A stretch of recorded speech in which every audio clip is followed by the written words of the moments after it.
que siempre está, gente de arena y mar.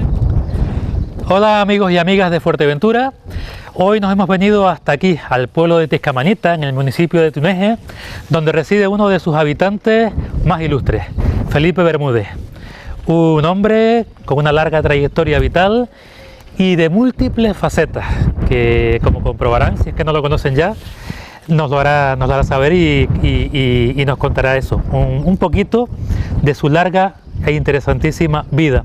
Y lo hacemos desde aquí, desde el lugar donde vive, Tiscamanita, pueblo que él conoce y valora de una manera muy especial, porque Tiscamanita tiene una historia realmente interesante. ¿Es así, Felipe Bermúdez? Sí, sí, gracias.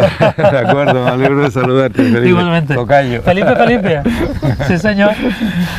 Sí, no, como dices, Tiscamanita es un pueblo importante de Fuerteventura, sobre todo en todo el siglo XIX, a mitad del siglo XIX era de los lugares más importantes de la isla, porque aquí radicaba el comercio de la cochinilla, en el auge de la cochinilla, esa década de 1850 a 1870, 80, Tiscamanita era el emporio de la cochinilla, y lo vemos en las grandes casonas que hay, sobre todo de los Velázquez, de los Sánchez, de los Peñate, como en este caso. Ajá. Y estas grandes casas que se construyeron por el negocio de la cochinilla, ¿no? Que la cochinilla era una forma de vida muy importante para todo este sector, para toda esta zona, y donde algunas familias hicieron un gran negocio porque vendían la cochinilla, bueno, se la compraban a los agricultores, todo el mundo plantaba tunera y después la vendían bastante cara en Europa. Sí. Y luego de Europa mismo traían las manufacturas y los utensilios, todo el menaje, todo lo que la gente necesitaba para vivir, y hacían un doble negocio, claro, se lograron mucha fortuna, entre ellas la de los Peñates, que estamos ahora contemplando esta zona, que yo he venido a caer precisamente a vivir en una de esas casonas grandes de los Peñates, ¿no? ¿Y esta es la Silla, se llamaba? Bueno, sí, aquí el origen de los Peñates, de la familia de los Peñates, es una familia que viene de Gran Canaria, los Peñates, de la zona de Telde. Ajá. Y con la desamortización, en 1835, se quedaron con la Silla, ese edificio de doble agua que hay ahí. Ajá. Y a partir de ahí montaron todo este complejo de edificios y de comercio en torno a la Silla. Sí. Estupendo.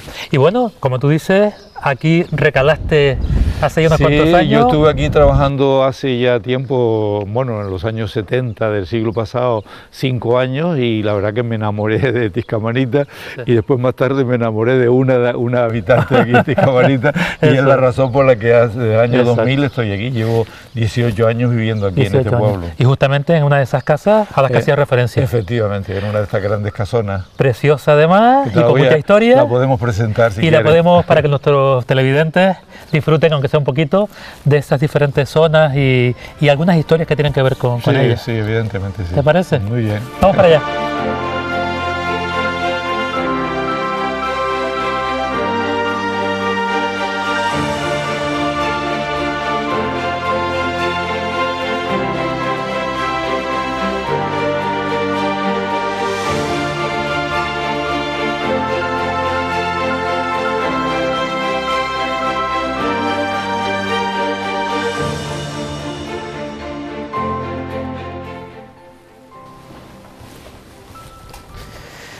Bueno, ya para entrar, un bosque. Sí, no, la verdad que tenemos un jardín aquí. Este es el jardín de mi suegra, lo que pasa es que lo cuido yo últimamente porque ella ya está un poco mayor. 99 años. 99 años casi tiene 100. ella, así que va a cumplir los 100 ahora mismo, ¿no? Y entonces, claro, ella es la dueña del jardín, pero que solo el jardinero soy yo. Muy bien. Y bueno, yo soy el que la cuida, la riega, y entonces la verdad que es una casa antigua, encantadora, porque hay un ambiente muy, muy agradable aquí dentro, ¿no? ¿Cuánto tiempo puede tener esta casa?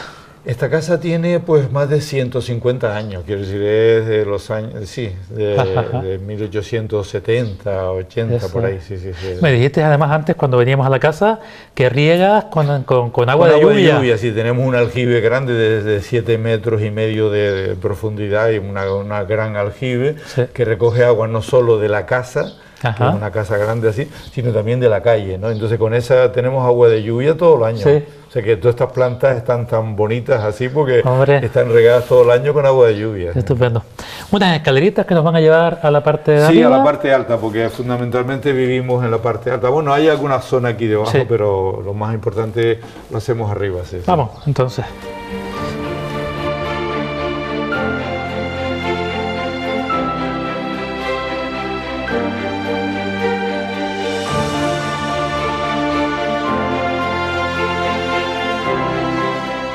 Esta casa es una casa que los Peñates la construyeron como un almacén para secar la cochinilla. O sea, era tal el auge y la cantidad de cochinillas que se secaba, entonces que se compraba, ¿no?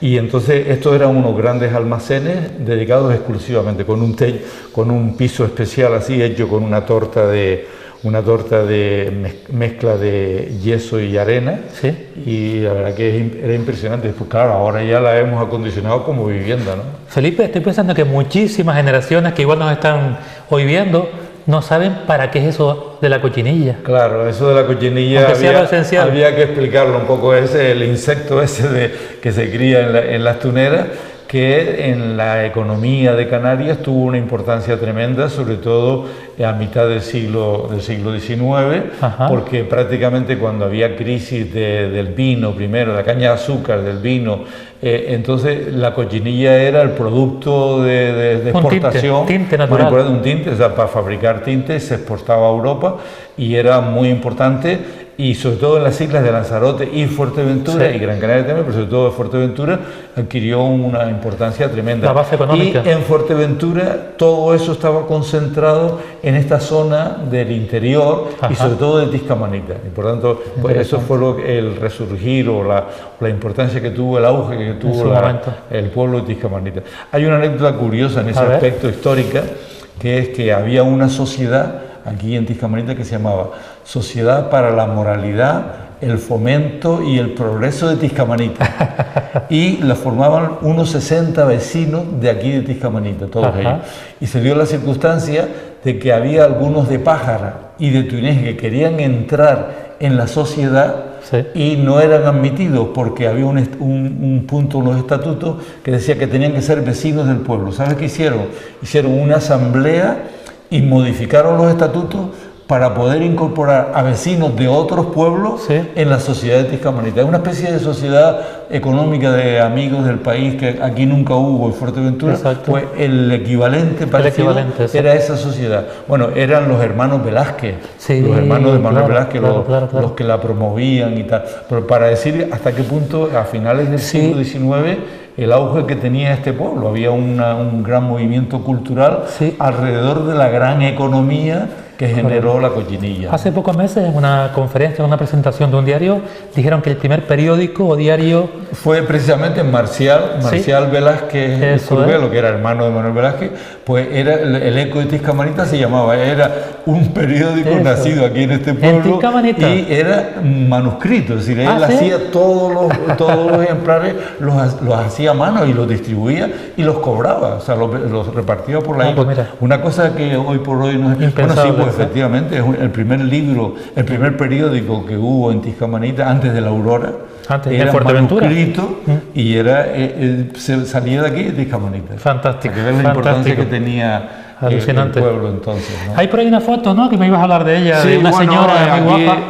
como esta es una de las habitaciones históricas de la casa, Sí. pues tenemos aquí esta señora que hay aquí, se llamaba Eufemia Pérez Rodríguez, Ajá. que era mi abuela de Antigua. Sí. Pues precisamente hoy está el día de Santa Eufemia, es su Ajá. día, y la estamos recordando de manera cariñosa. Bueno, pues esta mujer era pues eso, natural de Antigua, Sí. y era mi abuela paterna. O sea, pues mi padre después nació en Puerto Cabra. Porque tu padre... Tú naciste en Canarias, pero tu padre es Mi de padre es Fuerteventura. de Puerto Cabra y Sí. ella de Antigua, o sea que Fantástico. somos majoreros de raza. Muy bien. Me enseñas a lo mejor otro rinconcito y nos sentamos a... Sí, bueno, desde la casa pues esto es lo básicamente lo más relevante. Sí, bueno, después también aquí, junto al retrato de la abuela, Es verdad. he querido dejar esto, que esto es una joya, que uno se emociona viendo estas cosas, porque esta fue la palangana Sí. en la cual me lavaron a mí cuando nací. O sea que esta palangana y este jarro de loza Sí. eran los que se usaban entonces. ¿Qué te parece? Pues curiosamente los conservamos Sí. de la época. Claro, es un recuerdo entrañable. He querido dejarlo aquí junto a la abuela, ¿no? ¿Cuántos años tiene esa palangana? Bueno, esta palangana tiene más de un siglo, que por lo menos tiene que tener un siglo y medio, o sea, por la... ¿Y tú la usaste cuántos años hace? No, me la usaron conmigo hace 73, casi 74 años. Es una manera amable de preguntarte tu Cuando edad. yo nací, si no me importa decirlo, hace el día 29, la semana que viene, va a ser 74 años cumpleaños. que la usaron, ¿no? Ah, fantástico, Conmigo. fantástico. Pues muy bien. Pues nos vamos a sentar y a charlar un poquito más Muy de bien. esas 1000 millones de cosas Muchas cosas. que tiene Felipe que contarnos.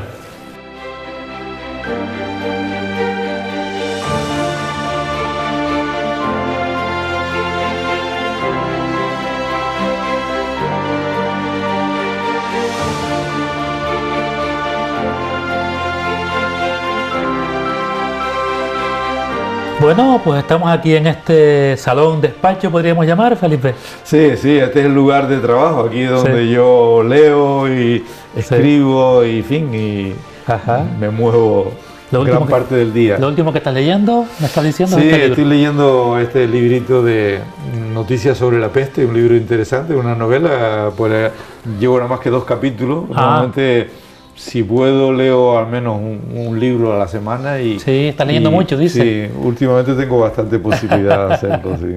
Estupendo. Bueno, un canarión de padre majorero. Sí. ¿Y de madre? Mi madre era de Las Palmas, mi madre era de Las Palmas, Gran Canaria. ¿Y tú naciste en qué lugar de Gran Canaria? Yo nací pues por la calle del Corazón de María, la calle Rabadán, ahí en Las Palmas, en la zona de Arenales, cerca del Ajá. obelisco, ¿no? De acuerdo. ¿Y tuviste, antes de venir a Fuerteventura de manera definitiva, no hace tantos años, tuviste relación por tu padre con Fuerteventura? No, únicamente nos veníamos alguna vez en vacaciones de los estudios, Solo. pasábamos por Fuerteventura y saludábamos a la gente que Vale. teníamos en Puerto Cabras, teníamos familiares en Puerto Rosario. ¿eh? Ajá, ajá. Pero nada más, ¿no? La relación fue posterior, ¿no? En Gran Canaria, lo que yo más sé de ti, no sé si hay más cosas que seguro, que no sé, sobre todo es una que ahí estudiaste teología para ser y fuiste durante un tiempo que ahora nos cuenta Sí, sacerdote. sacerdote, sí. ¿no? Sí, bueno, yo hice los estudios primarios, mi padre era maestro y yo nací en Las Palmas, pero enseguida me fui a Fontanales, que es donde él estuvo 9 años ahí en el Barranco Laurel.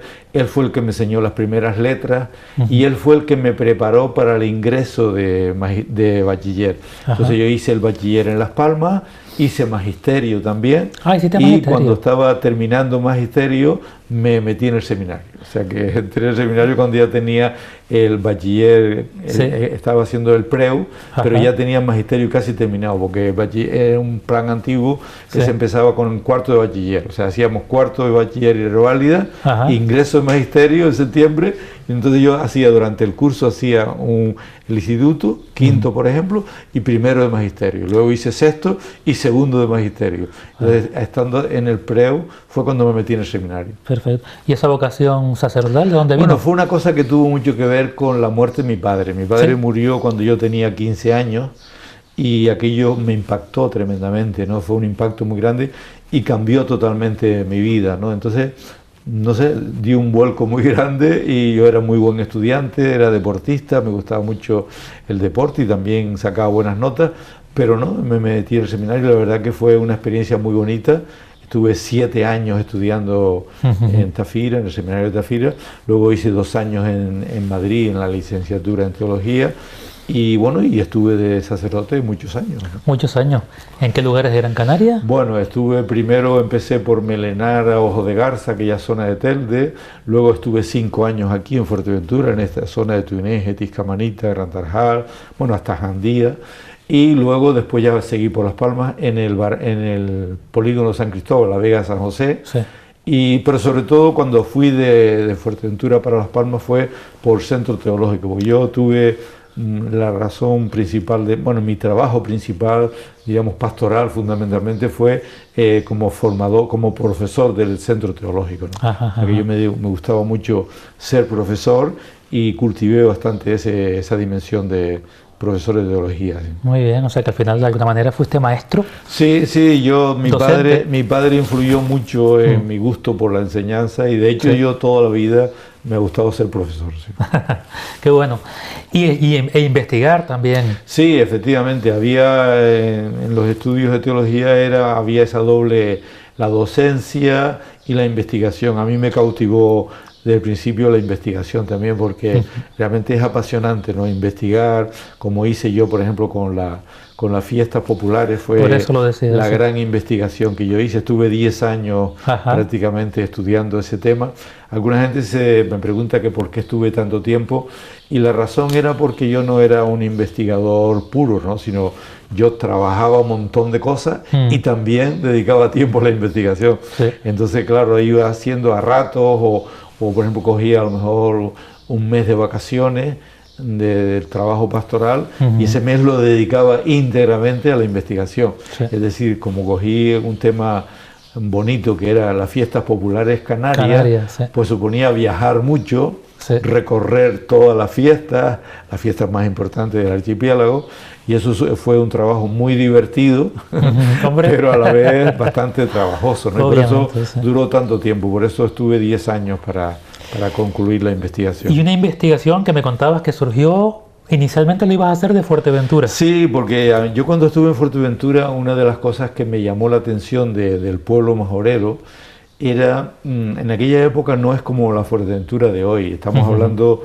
de hace 40, 50 años, entonces Fuerteventura era muy pobre, había mucha miseria humana, ¿no? Y económica, había crisis, la crisis del petróleo, los años 30, en 1973, 74, había mucho paro, y a mí me llamaba la atención cómo el pueblo majorero, siendo tan pobre, sí. Tenía tanta capacidad para la fiesta, o sea que aquí con una guitarra y un timple se montaba enseguida, una botellita de ron, se montaba la fiesta, ¿no? Entonces me llamó la atención muchísimo, y por eso decidí investigar si las fiestas, como sospechaba que podía decir el marxismo, era como el opio del pueblo, algo así como la religión, ¿no? Si la fiesta estaba funcionando como un factor alienante, ¿no? Sí.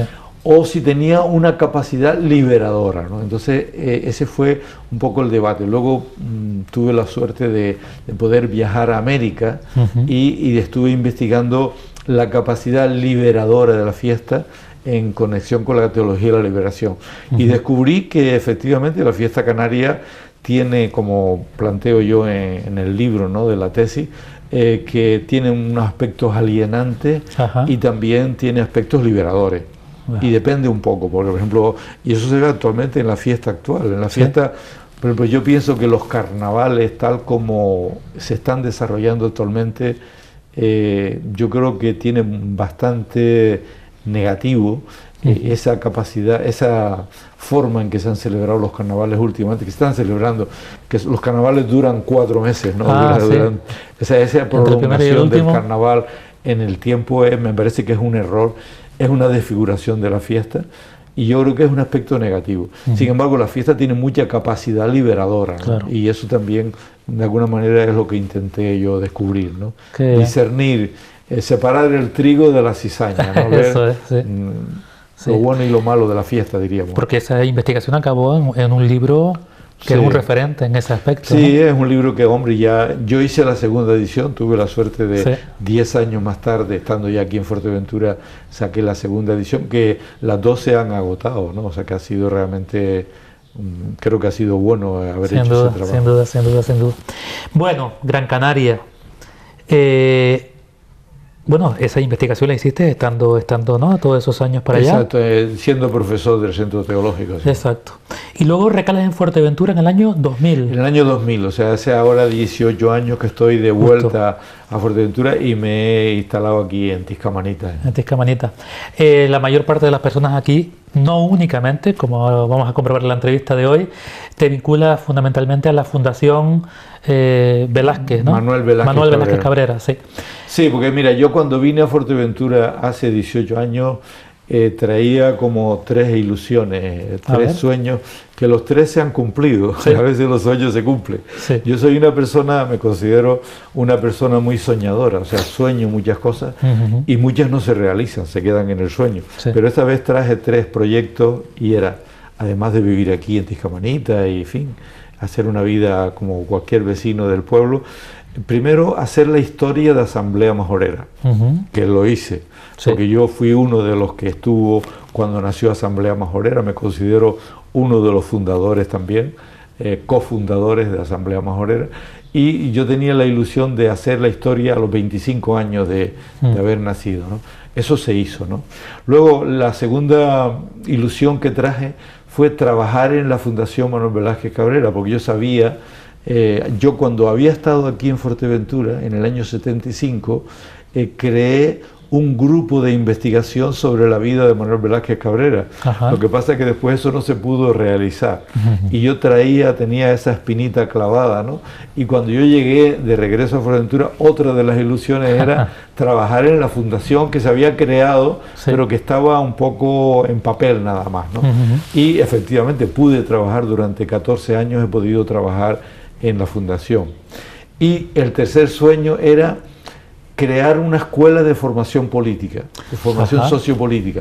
Y también la creamos porque la fundación, de hecho, en la práctica, con su aula, el aula de la fundación, se convirtió en una verdadera escuela que durante 10 o 12 años ha estado funcionando como tal escuela. Así que esos fueron los 3 sueños que yo traje, que afortunadamente he visto que se han realizado, ¿no? Sin duda, porque tu matrimonio, eso era un proyecto que ya estaba, ¿viniste con él ya? No, yo vine aquí precisamente, no, el matrimonio fue, yo dejé lo de cura en el año 2000 para casarme. Para casarme, o sea, era la duda que tenía. Yo no dejé el sacerdocio por problemas de fe, ni con problemas con la iglesia, sino yo porque simplemente yo no veía el celibato, para mí no, yo siempre pensaba y sigo pensando que el Dios, por lo menos el Dios en el que yo creo, es un Dios que quiere que yo sea feliz, que seamos felices, ¿no?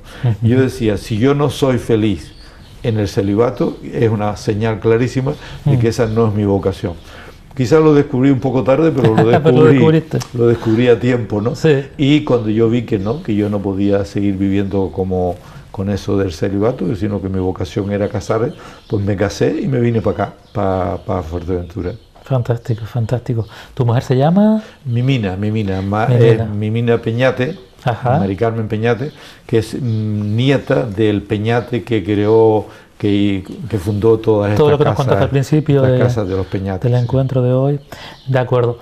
Bueno, tú has estado muy vinculado y creo que lo sigues, si no me matizas, eso, con el mundo de la política que hacía referencia antes. Tan pronto, la época que estuve aquí, o sea, en la época final del franquismo, ¿no? Que fueron del año, Franco muere en el 75, me cogió a mí aquí en Tiscamanita, en Fuerteventura. Yo estuve del 72 al 77, por tanto viví intensamente los últimos años de Franco y los primeros de la democracia y el nacimiento de Asamblea Majorera, que en gran parte es fruto de todo un trabajo social que habíamos hecho desde la iglesia. O sea, aquí en Fuerteventura, con una cosa que se llamó el estudio sociopastoral, que duró del 72 al 75, nosotros aquí creamos una estructura muy interesante de grupos de base, de asambleas, en fin, había pueblos como el Cartón, Chilegua, Las Playitas, donde nosotros hacíamos asambleas. Estamos hablando de la época de Franco, asambleas populares para hablar de los problemas de los pueblos y tal. Y cuando viene y se inventó aquello de Asamblea Majorera, en gran parte la base, diríamos, de todo eso estaba ya creada por nosotros en ese trabajo de base que habíamos hecho frente a la dictadura y con problemas con el gobierno y todo eso, ¿no? Entonces, en ese sentido, yo me considero, desde entonces viví diríamos, el ministerio de sacerdote que yo viví fue bastante político siempre. Yo nunca estuve vinculado propiamente a un partido político, pero sí muy metido en política, ¿no? Sí. Y luego cuando se crea Asamblea Majorera, yo ahora cuando regreso, pues efectivamente he vivido todo este tiempo bastante vinculado primero a Asamblea Majorera, luego a Coalición Canaria. Últimamente estoy un poco más distanciado por una serie de cosas que se podían analizar, pero no me gusta el rumbo que ha tomado últimamente ni Coalición ni los partidos que están ahora gobernando. O sea, me parece que ha habido una deriva equivocada en la política, ¿no? Y yo me he distanciado de esa política activa de militar en el partido, ¿no? Quizás porque tú siempre te has reivindicado más de izquierda, sí, ideológicamente. Sí, también. Sí. Yo pienso que yo siempre me he considerado una persona de izquierdas en el sentido, una persona que busca lo bueno para el pueblo y lo bueno para todo el pueblo, no para unos cuantos, ¿no? Entonces todo lo que sea caciquismo o control de unos pocos sobre el grupo, sobre la masa, yo no lo veo, ¿no? Y yo creo que hay una forma de practicar la política últimamente bastante equivocada en ese sentido, ¿no? Oye, dije de izquierda y el otro elemento que yo conozco es nacionalista. Claro, también, efectivamente. Es que yo siempre defendí que el nacionalismo canario surge o brota más como un nacionalismo de izquierda, ¿no? Contrariamente a lo que pasa, por ejemplo, en el País Vasco o en Cataluña, que es la burguesía la que abandera el tema nacionalista, ¿no? Aquí en Canarias fueron más bien los grupos de izquierda los que reivindicaron o reivindicamos en su momento la identidad canaria, ¿no? Y en ese aspecto eso me parece a mí que el nacionalismo canario ha tenido un fuerte matiz de izquierda en sus orígenes y hasta hace poco. Últimamente ya el nacionalismo yo creo que se ha ido sí, ha ido perdiendo sentido y color y yo creo que se ha ido, yo pienso que el nacionalismo actual que se practica es un nacionalismo más de conveniencia, de hoy estoy contigo, mañana estoy con el otro, me interesa, un poco, podríamos decir, mercantilista, ¿no? Estratégico. De negocio más bien, o sea, me interesa, pero no son unas posturas nacionalistas serias, que yo creo que eso se ha ido perdiendo bastante, ¿no? En cualquier caso te ha aportado, entre otras muchas cosas, relaciones con personas del mundo de la política históricamente importantes, ¿no? Ahí por ahí tienes una fotografía muy bonita, además en Uruguay, con Antonio González Vieyte y Gerardo hay Mesonado. personas del mundo de la política, efectivamente. Yo pienso que a mí tanto el mundo de la religión, o sea, del cristianismo, como el mundo de la política me ha facilitado el encuentro y el compartir, el hacer verdaderos compañeros de camino a gente tan importante como Antonio González Vieyte o Gerardo Mesa, a los que yo considero en muchos casos como verdaderos referentes, ¿no? Humanistas, no son personas que son esas personas que el Papa Francisco dice que han entendido su vida como vivir con los demás y para los demás. Algunos lo han hecho desde la fe y otros lo hacen desde un credo diferente, más humanista, pero vamos, y esas dos grandes personas, por ejemplo, a las que hace referencia, para mí han sido siempre muy importantes. Estupendo. Vuelvo al tema de la Fundación Manuel Velázquez Cabrera. ¿Qué te ha aportado? O sea, ¿qué ha sido lo más interesante para ti de esa experiencia? Y nos cuentas un poquito por qué está ahora tan parada, ¿no? Sí, bueno, vamos a ver, la Fundación, yo cuando estuve aquí, como te dije, en el año 73 se reedita el libro de Manuel Velázquez Cabrera que publicó en 1913. Entonces yo lo descubrí y me puse a estudiar la historia de Fuerteventura y cayó en mis manos ese librito de Manuel Velázquez y digo, uy, este hombre la gente no lo conoce, ¿no? Los majoreros no conocen a Manuel Velázquez y creamos un grupo de investigación. Ese después no se pudo realizar y tal, y corriendo el tiempo, cuando yo tuve la oportunidad en el año 2001 de reiniciar el trabajo en la Fundación o empezarlo, ¿no? La verdad que ha sido una experiencia muy bonita porque tuve la suerte durante otros 10 años más de investigación de publicar la biografía de Manuel Velázquez Cabrera. Yo fue la segunda gran Sí. investigación que yo he podido hacer en la vida, fue la biografía de Manuel Velázquez, y descubrí un personaje interesante que aportó mucho a Canarias y a Fuerteventura, y entonces yo en la fundación creo que se lograron dos cosas. Por un lado, rescatar la memoria de Manuel Velázquez Cabrera, su persona, ¿no? Y la obra política que realizó como uno de los fundadores o de los promotores de los cabildos insulares y del gobierno de cada isla por sí misma, etcétera. Y después también la fundación se convirtió en un referente como un debate permanente sobre la actualidad Sí. social y política.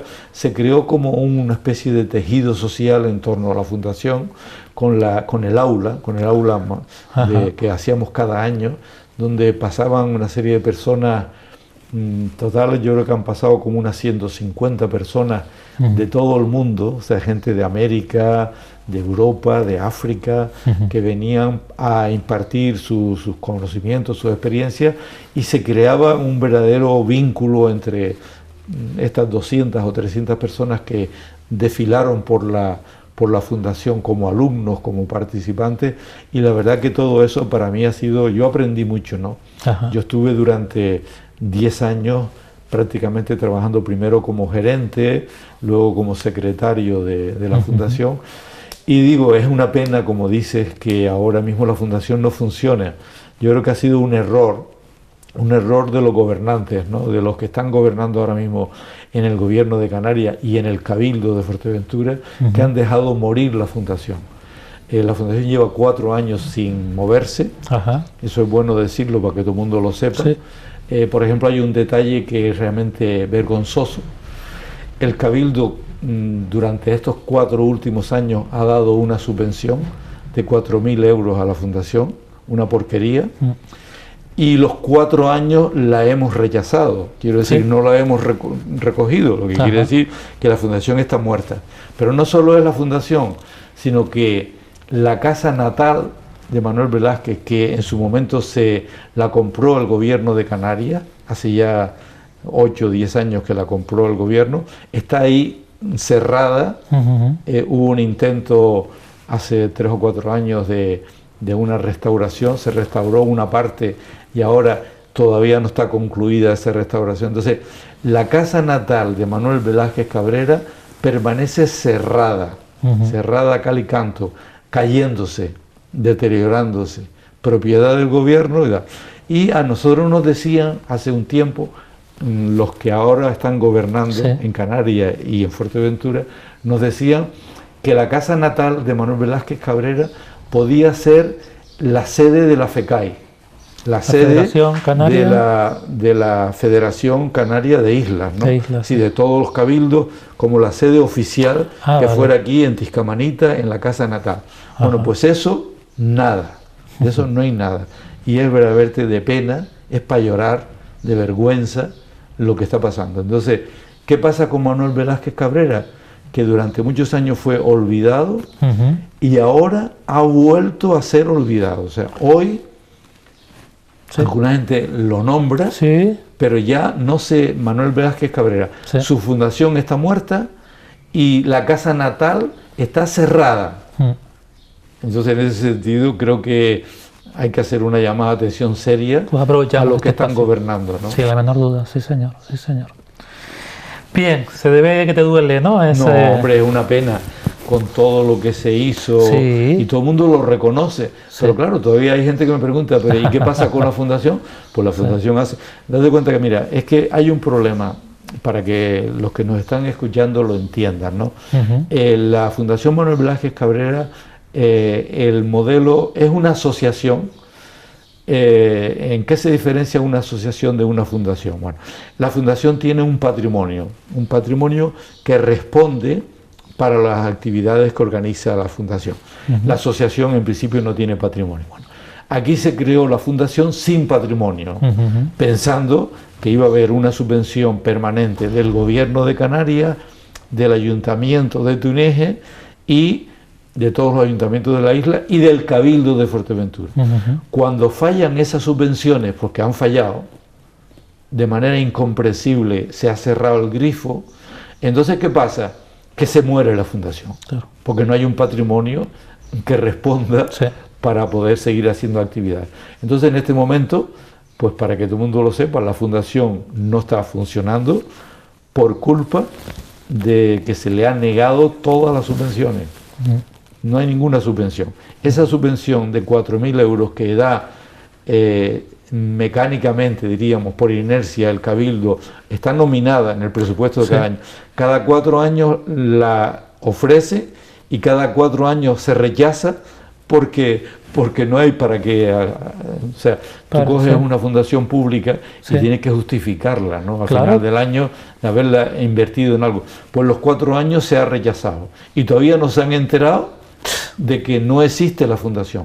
Tremendo. Bueno, pues hoy lo estamos haciendo bastante público. Hay que decirlo claro, Sí, para que sí, se entienda. Sí, sí, señor. Bien, queda dicho. Otra de las cosas que además especialmente en esta última etapa me decías, estás centrando muchísimo tu vida, es la Frater. Cuéntanos en qué consiste y qué haces Sí, ahí. bueno, me alegro que me preguntes eso porque efectivamente yo, como tengo distintas facetas en la vida, pues me he dedicado a la investigación, al trabajo sociocultural en la fundación, pero claro, mi condición de creyente y de persona vinculada a la iglesia se ha mantenido. O sea, yo dejé lo de cura, pero no pude dejar nunca la vinculación a este movimiento de la fraternidad cristiana de personas con discapacidad que llamamos Frater, ¿no? Es un movimiento de personas con discapacidad que hace 35 años pertenezco a él, como a ese movimiento, como un militante. Fíjate, yo empecé siendo conciliario, quiero decir, es un movimiento de laicos, es decir, de seglares.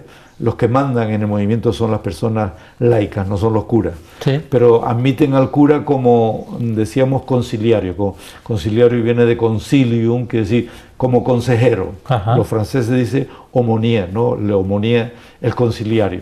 Pues yo antes era conciliario cuando era cura. Cuando dejé de ser cura, seguí integrado en el movimiento como fraterno sano, Sí. que llamamos a personas sanas que ayudan, que colaboran, que participan. Cuando ahora mismo ya tengo algunas enfermedades crónicas que no se notan, pero que las tengo. Están ahí, sí. He tenido problemas de corazón y trombosis y varias cosas así, apnea del sueño.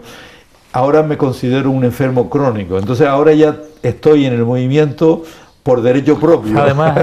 O sea, y ahora ya yo no soy Sí. un fraterno sano, sino soy simplemente fraterno. Yes. Es más, esto es importante que la gente lo sepa, porque en este movimiento nuestro, una persona para poder tener un cargo, por ejemplo, ser presidente del movimiento, tener responsable, tiene que ser una persona con discapacidad. Ajá. Y ahora yo tengo ese derecho, Sí. ya puedo ser elegible, ¿no? Ahora pertenezco al equipo diocesano, hay una presidenta que está en Las Palmas, y yo desde aquí, desde mi casa, pertenezco al movimiento, al equipo diocesano de Gran Canaria, de Las Palmas. Nos reunimos cada 15 días por Skype, yo Ajá. desde mi casa con el ordenador de aquí del despacho, Sí. pues me hago las reuniones con ellos. Luego estoy en un equipo de base que nos reunimos cada 15 días de aquí de Fuerteventura. Luego estoy animando otro equipo, un tercer equipo de iniciación aquí en Fuerteventura, y estoy iniciando otro grupo en Lanzarote, que voy una vez al mes. O sea que la Frater acapara Sí. gran parte de mi actividad, Ajá. diaria, ¿no? Diaria, sí. Es un movimiento muy interesante, organizado por personas con discapacidad, para ayudar a descubrir el Evangelio a otras personas con discapacidad. Muy bien. A través de la amistad, a través de luchar juntos por la accesibilidad, Ajá. en fin, hacer una serie de trabajo reivindicativo y de amistad y tal, pero el objetivo final es como un movimiento más de la Acción Católica Española. El padre François, que fue el que inició este movimiento en el año 1945, él decía, así como Cardin, el fundador de la JOC, Ajá. la Juventud Obrera Cristiana en Bélgica, él decía, el mejor evangelizador de un joven obrero es otro joven obrero, o sea, uno que esté al lado de él.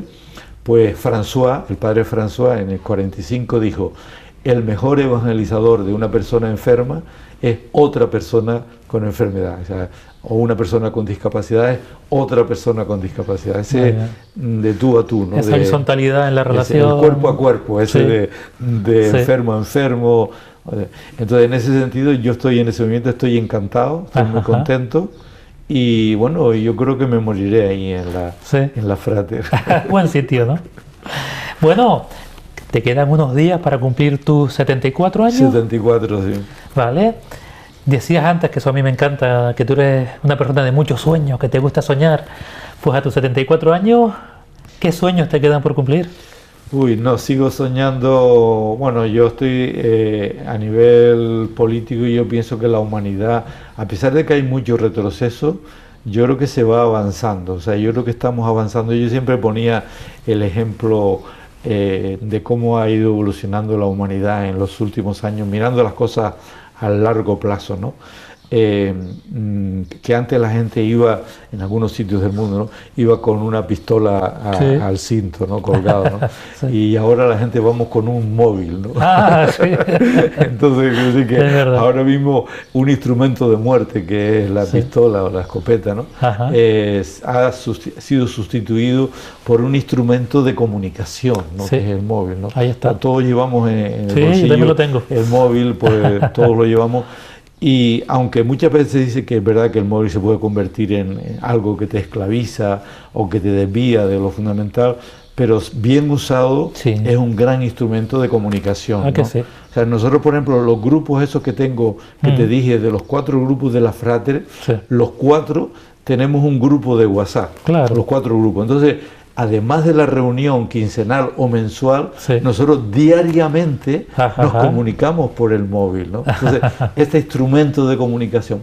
Bueno, yo pienso que estamos arribando a una humanidad diferente, ¿no? Que se está abriendo, a pesar de que hemos vivido una etapa, podríamos, de invierno a nivel social, a nivel mundial, diríamos, de involucionismo, con todo esto del neoliberalismo.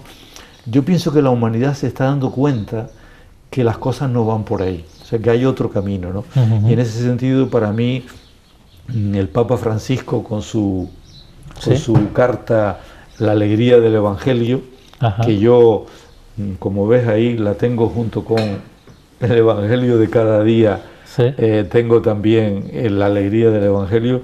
Yo puedo decir que esta carta que escribió el Papa, que lleva 5 años de publicada, pues yo la leo todos los días. Todos los días leo un poquito, la releo, hay párrafos que los tengo, me los sé de memoria, y yo creo que Francisco lo que ha venido a decir es, la Iglesia tiene que salir, tiene que abrir, como hizo Juan XXIII en su momento con el Vaticano II, hace 50 años. Y ahora Francisco viene a decir lo mismo, la Iglesia tiene que abrir. Tiene que abrirse al mundo. El mundo no es el enemigo de la Iglesia. El mundo es el ámbito donde la Iglesia tiene que proclamar esa alegría del Evangelio que está por estrenar todavía, ¿no? Y entonces yo pienso, y el sueño que tú dices, es de una humanidad diferente, ¿no? Por ejemplo, Francisco le ha dicho a Europa, ustedes no pueden seguir cerrando la frontera, hay que abrir la frontera de la Europa rica a ese mundo que viene de todos los refugiados que están tocando las puertas. Europa, si se clausura sobre sí misma, o Fuerteventura o Canarias, si se clausura sobre sí misma de manera egoísta, lo que hace es morir. Sin duda. Lo que tiene que hacer el mundo para mejorar y cambiar es abrir las puertas, abrir la ventana. A mí me encanta una frase de Francisco, te la puedo leer, que dice eso, que me encanta, ¿no?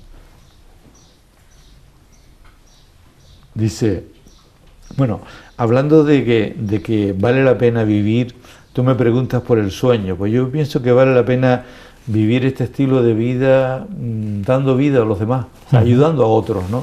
Dice él, más allá de toda apariencia, cada uno es inmensamente sagrado y merece nuestro cariño y nuestra entrega. Dice, por ello, si logro ayudar a una sola persona a vivir mejor, eso ya justifica la entrega de mi vida. O sea, si yo logro que una sola persona pueda vivir mejor, ya eso, ya vale la pena vivir por eso solo. Fíjate qué bonito, sentido, ¿no? sí. Y después dice, es lindo ser pueblo fiel de Dios. Dice, y alcanzamos plenitud cuando rompemos las paredes y el corazón se nos llena de rostros y de nombres. Ajá. O sea, tú aplicas esto al mundo, ¿no? A Europa, a un país rico, a una persona con cualidades. Cuando rompes las paredes y el corazón se llena de nombres y de gente, entonces alcanzas plenitud. Fíjate qué bonito, ¿no? Sí. Me hizo recordar Ese es mi sueño. Maravilloso. Stephen Hawking, que acaba de fallecer hace unos días. Va por ahí. Sí, decía una cosa que viene a coincidir con eso, que decía que el sentido de la existencia de las personas la da el valor de sus acciones. Exacto. Y en esencia, ¿verdad? El entregarse a los demás, el ayudar. O sea, vale la pena vivir este estilo de vida. Es lo que en el fondo yo descubro, ¿no? Y dos cuestiones. Y lo descubro, lo descubrí a los 17 años. Prontito. Y a los 74 ahí está. Lo sigo redescubriendo cada día, ¿no? Maravilloso redescubrimiento permanente. Dos temas de muchísima actualidad para ir terminando. El movimiento de igualdad feminista, de derechos. ¿Qué valoración haces al día? Yo pienso que este año, el 8 de marzo, lo he comentado con varias gente, ¿no? Con varias personas. Yo creo que ha sido un año especial, ¿no? Porque como nunca se ha tomado conciencia del tema de la igualdad y tal. Yo, en ese aspecto, yo lo comparo con las reivindicaciones que hemos hecho nosotros este año, el 4 de diciembre del 2017, que la ley de personas con discapacidad a nivel español decía era el último plazo para tenerlo todo adaptado, todo accesible, como nunca nos movimos nosotros para el tema de la accesibilidad. Bueno, pues este año las mujeres de todo el mundo, yo creo que del Estado español, se han movido como nunca. Como nunca, Y eso, en ese aspecto, mira, yo pienso que esto son brotes verdes de ese mundo nuevo que soñamos. Por eso me preguntabas antes por el sueño. Yo pienso que hay que seguir soñando. Eso va a cambiar, eso va a mejorar, ¿no? Y como jubilado, porque será el otro asunto más reciente todavía. Como jubilado lo que pasa es que la gente me dice, ¿y tú no te aburres? No, es que yo no tengo tiempo de aburrirme. O sea, el tiempo se hace poco, se hace corto.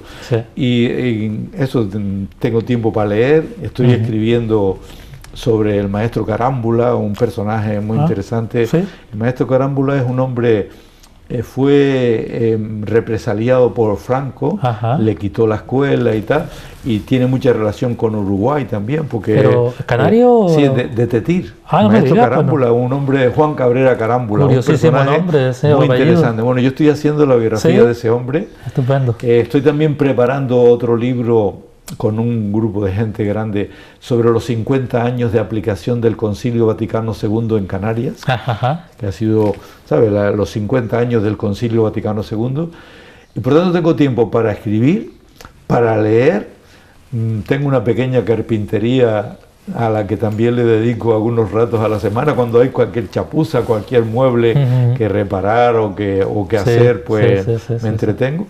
Tengo un pequeño huerto donde cultivo una serie de árboles frutales, parras, durazneros y guayaberos.